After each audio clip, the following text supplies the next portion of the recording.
Welcome from my channel. Welcome from my channel. Students, how are you? I hope you are fine. Now, in this lecture, we will cover the chapter first of class 11th, some basic concepts of chemistry. This is the second part of this chapter. So, अगर आपने पहला part नहीं देखा है तो उसे भी देख लीजिए. So let's start our chapter, some basic concept of chemistry. Subscribe my channel Sunita Devi. Some basic concept of chemistry. Sorry students, second lecture आने में थोड़ी देर हो गई है, so please sorry for that. Now let's start our topics and some basic concept of chemistry में हमारा पहला topics है, यानी कि हमने फर्स्ट वीडियो में बहुत सारे टॉपिक्स को कवर कर लिया था, जैसे कि development of chemistry, important of chemistry and nature of chemistry and so on. इस लेक्चर में हम कवर करेंगे classification of matter. There is a question, why we need classification of matter. हमें क्लासिफिकेशन ऑफ मैटर की क्या ज़रूरत है. तो firstly we have already know that what is matter. हम ये पहले जानते कि मैटर क्या है. कोई भी चीज़ जिसके पास मास है एंड वो स्पेस ऑक्यूपाई करता है, that is known as matter.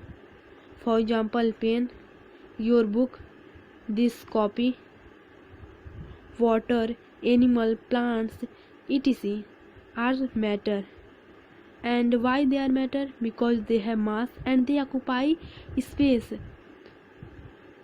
यहाँ तक कि हवा भी एक मैटर है. सो हम देख सकते हैं कि हमारे सराउंडिंग में बहुत सारे मैटर्स हैं.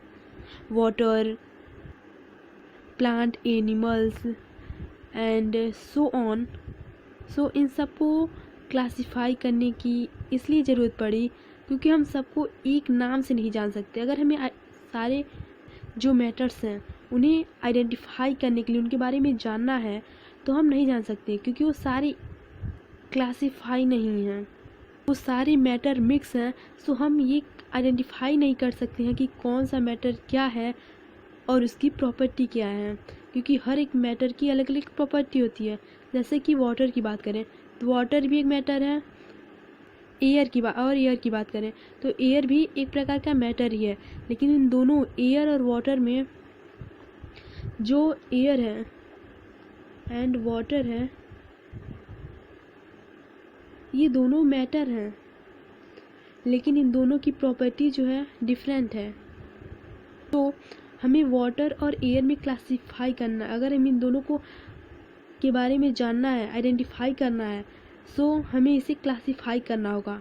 That's why we need classification of matter. So अगर हम सिंपल वर्ड में कहें तो क्लासिफिकेशन ऑफ मैटर की ज़रूरत हमें इसलिए पड़ी ताकि हम मैटर्स को ईजिली आइडेंटिफाई कर सकें, उनके बारे में जान सकें, उनके बारे में पढ़ सकें. अगर हमें उनकी ज़रूरत है तो हम उनका इस्तेमाल सही से कर सकें. और that's why we need classification of matter. जैसे कि एग्जांपल ले लें स्टूडेंट्स ऑफ योर क्लास का. अगर सपोज कीजिए कि सारे गर्ल्स और बॉयज़ को मिक्स करके बैठाया जाए, तो अगर किसी उसमें से गर्ल्स को आइडेंटिफाई करना है, किसी गर्ल्स को हमें बुलाना है, तो हम उसे ढूंढने के लिए पूरी क्लास में जितने स्टूडेंट हैं सबको ध्यान में रखते हुए उन सब के बीच में उस गर्ल्स को आइडेंटिफाई करना होगा. और ये हमारे लिए बहुत ज़्यादा टाइम भी बर्बाद होगा हमारे, और उसे आइडेंटिफाई करने के लिए, उस गर्ल्स को आइडेंटिफाई करने में भी हमें बहुत सारी दिक्कतों का सामना करना पड़ेगा. एंड इन सब से ईजिली उसे गर्ल्स को आइडेंटिफाई करने के लिए अगर हम एक रो में गर्ल्स को बैठा दें और एक रो में बॉयज़ को बैठा दें, तो हम जानते हैं कि हमें गर्ल्स को आइडेंटिफाई करना है, तो हम ईजिली गर्ल्स के रो में जाके उस गर्ल्स को जिसे हमें आइडेंटिफाई करना है, उस गर्ल्स को हम गर्ल्स के रो में आइडेंटिफाई कर सकते हैं. और इसकी वजह से बॉयज़ के रो को डिस्टर्ब में करने की कोई ज़रूरत नहीं है, और इससे हमारा टाइम भी बचेगा, एनर्जी बचेगी, और प्लस हमें वो जो गर्ल्स जिन्हें हम आइडेंटिफाई कर रहे हैं वो हमें जल्दी मिल जाएगी। उसी तरह से मैटर भी बहुत सारे हैं सराउंडिंग में, और उन सारे मैटर्स को आइडेंटिफाई करने के लिए हमें क्लासिफिकेशन ऑफ मैटर की ज़रूरत होती है। तो क्लासिफिकेशन ऑफ मैटर जो होता है वो 2 पार्ट्स में होता है। पहला है मिक्सचर एंड सेकेंड है pure substance.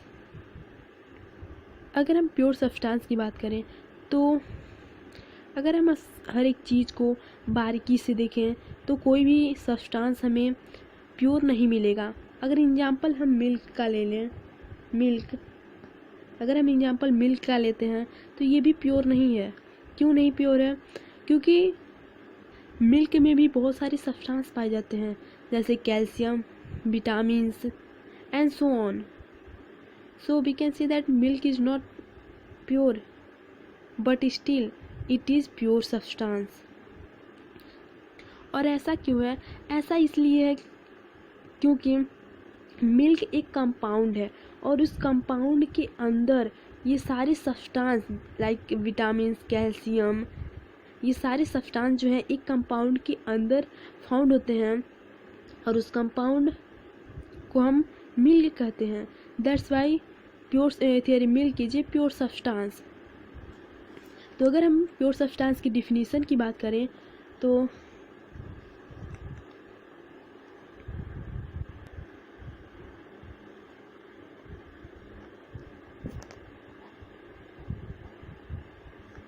Pure substance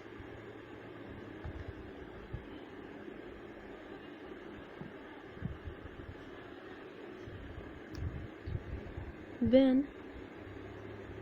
all constituent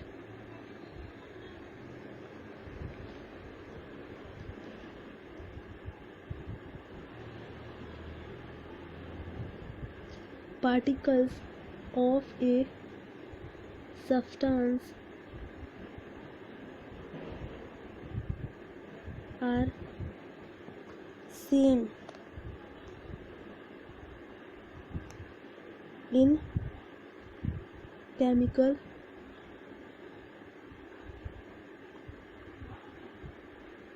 nature,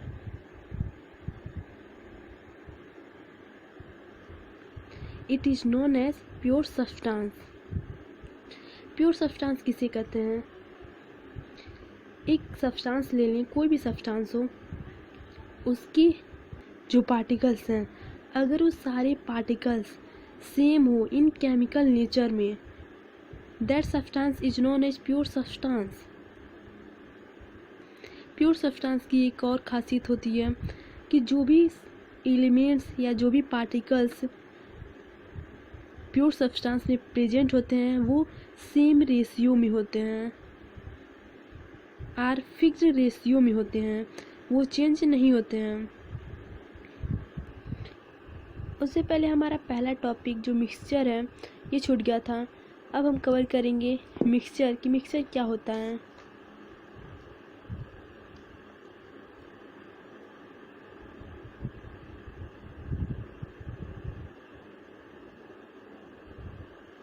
actually mixture का टॉपिक छूटा नहीं था, बल्कि सबसे पहले अगर हम प्योर सब्सटेंस को समझ लें कि प्योर सब्सटेंस क्या होता है तो मिक्सचर हमें आसानी से समझ में आ जाएगा।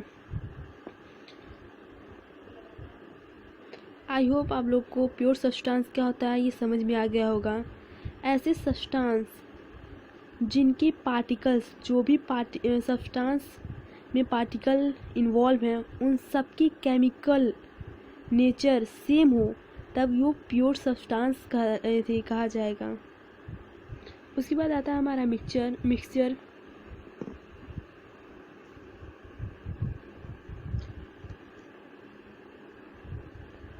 A mixture contains particles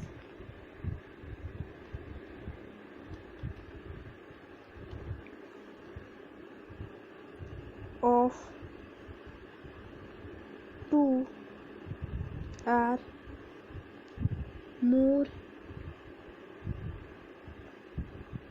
pure substance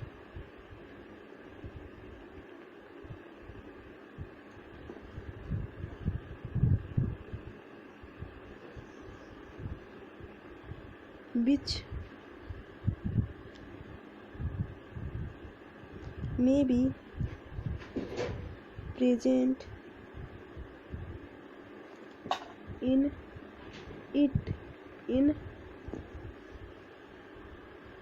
any ratio. It is known as mixture.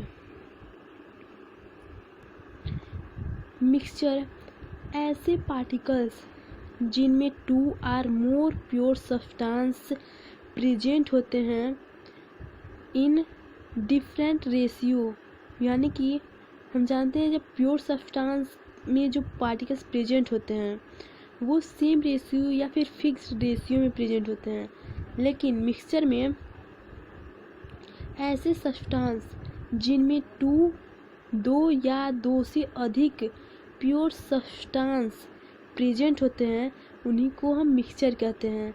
यानी कि बोल सकते हैं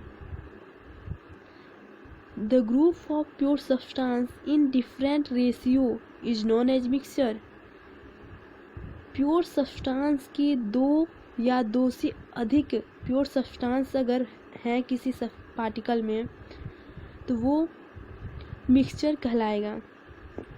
जो पार्टिकल्स प्रेजेंट हैं मिक्सचर में वो सेम रेशियो में भी हो सकते, डिफरेंट रेशियो में प्रेजेंट होते हैं, किसी भी रेशियो में प्रेजेंट हो सकते हैं, उन्हीं को हम मिक्सचर कहते हैं। जैसे कि एग्जांपल अगर हम टी का लें,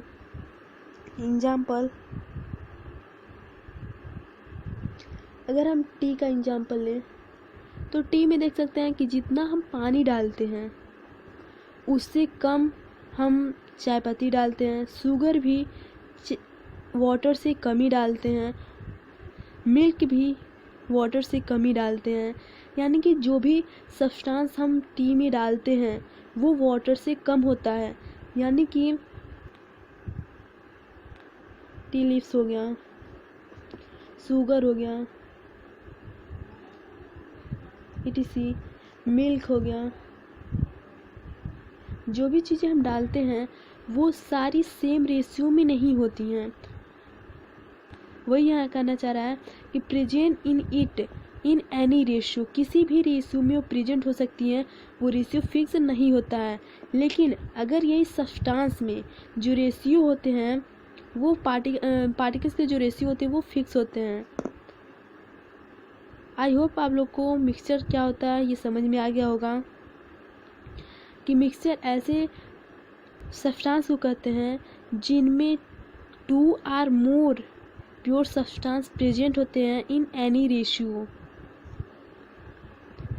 उसके बाद से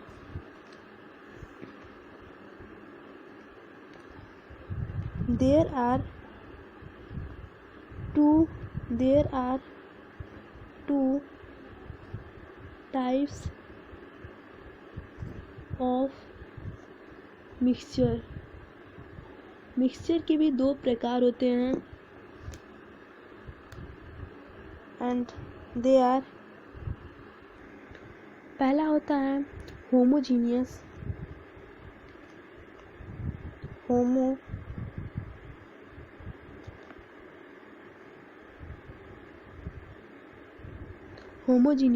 मिक्सचर एंड सेकेंड होता है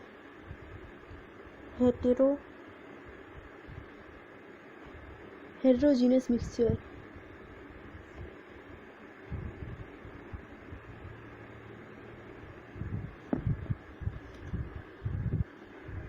होमोजीनियस मिक्सचर ऐसे मिक्सचर होते हैं जिनके पार्टिकल्स नॉर्मल आँखों से नहीं देख सकते हैं, जैसे कि साल्ट इन वाटर। अगर हम पहला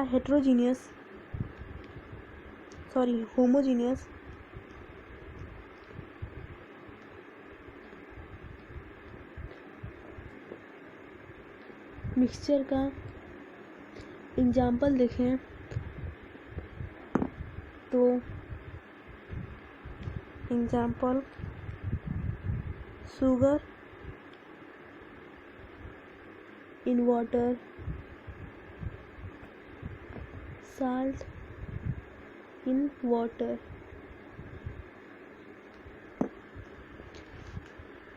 ऐसे मिक्सचर जिनके पार्टिकल्स हम नॉर्मल आंखों से नहीं देख सकते, for example sugar in water. जब हम शुगर को वाटर में मिक्स कर देंगे तो एक मिक्सचर बन जाएगा और उस मिक्सचर के पार्टिकल्स को यानी कि शुगर को हम नॉर्मल आँखों से नहीं देख सकते हैं। That's why it is called homogeneous mixture. Homogeneous mixture और हेट्रोजीनियस मिक्सचर के बारे में हमने क्लास 9th में भी पढ़ा है। और जो अब हेट्रोजीनियस की बात करें तो हेट्रोजीनियस जस्ट अपोजिट होता है होमोजीनियस का। हेट्रोजीनियस मिक्सचर ऐसे मिक्सचर होते हैं जिनके पार्टिकल्स हम नॉर्मल आँखों से देख सकते हैं। फॉर एग्जाम्पल की बात करें तो iron in water,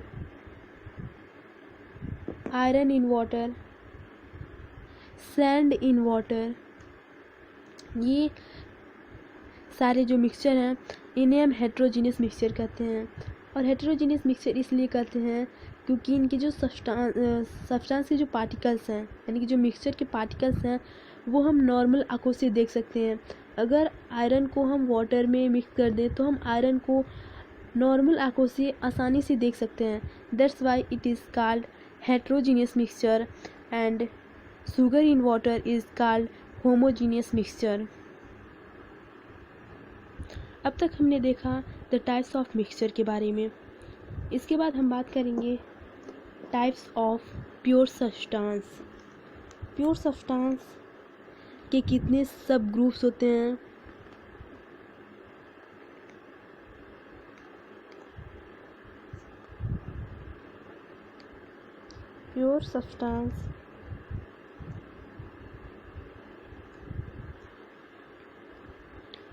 pure substance के 2 पार्ट्स होते हैं। First one is element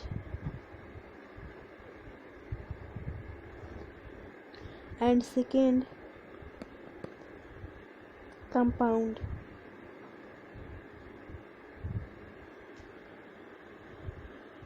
Elements. What is elements?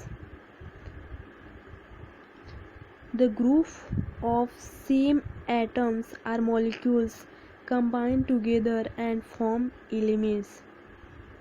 Means that जब group of same atom जब एक ही एटम के 2 या 2 से अधिक एटम्स कंबाइन होते हैं they form element। For example hydrogen H+H। Hydrogen भी एक एटम है और इस सेम ग्रुप का हाइड्रोजन एक अनदर एटम है। ये दोनों मिलकर बनाएंगे H2। It is element. उसी तरह से ज़रूरी नहीं कि ये हमेशा कंबाइन होके ही फॉर्म हो। अगर नॉर्मल O2 H2 है, कार्बन है, फॉस्फोरस है, आयरन है, ये सारे एलिमेंट्स होते हैं। Atoms of A same group combine together and form elements. For example O2, carbon, phosphorus, iron etc। इन सब को हम एलिमेंट्स कहते हैं। अब कंपाउंड क्या होते हैं? When 2 or more atoms of different elements combine together in a definite ratio, the molecules of a compound such as water, sugar etc are known as compound। अगर हम सिंपल लैंग्वेज में कहें तो elements, the group of elements of different the group of atoms of different element. Element के जो atoms हैं वो combine होते हैं and they form compound. For example water.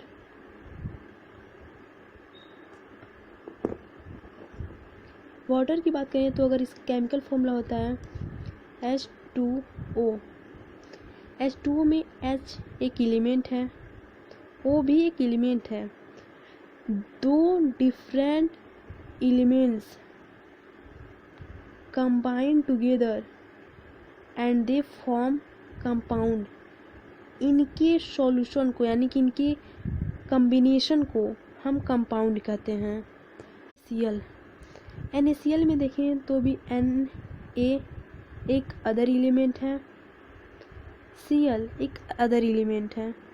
ये दोनों कंबाइन होते हैं और फॉर्म करते हैं एक compound and normally we call this NaCl as salt. Salt के नाम से हम जानते हैं। इन दोनों की कॉम्बिनेशन, दो डिफरेंट एटम्स या एलिमेंट्स की कॉम्बिनेशन को हम कंपाउंड कहते हैं। आई होप कि आपको compound elements, heterogeneous and homogeneous mixture ये सब समझ में आ गया हो। इस लेक्चर में बस इतना ही। In next lecture be about other topics of this chapter. अगर आपको कोई भी टॉपिक समझ में नहीं आया हो सो प्लीज़ कमेंट कीजिए उस टॉपिक को लिखकर, और अगर आपने इस चैप्टर का फर्स्ट पार्ट नहीं देखा है तो उसे भी देख लीजिए। Thanks for watching this video.